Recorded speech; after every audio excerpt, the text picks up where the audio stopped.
lagi tahimik. Oo, tahimik, tapos pag nagsalita, biga-biga naman. Parang, kala ko nga, walang makinig sa akin sa akin. Ayun na siya. Pag may kalapit ko, pag may natin sa akin natin sa akin.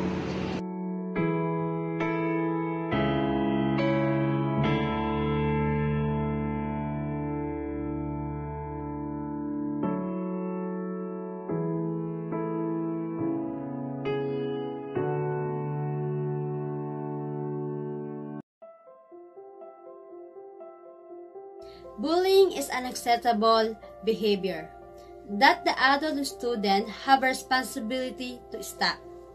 School must have clearly and comprehensive prevention practice and policy that address all forms of bullying and harassment, emphasize the prevention, timely consistent intervention, social emotional support for the victims and bullies, and clear the effective disciplinary policy. Republic Act 10627 or the Anti-Bullying Act.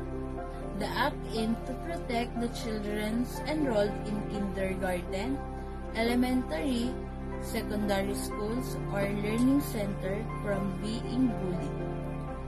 Once the person found guilty of bullying is over 18 years old or between 15 to 18 years old but acted with discernment, they may imprison for a maximum 6 years. All those found to be engaged in the act of bullying, regardless of the age and discernment, will have to comply with the civil liabilities, including the penalty ranging of 50,000 to 100,000.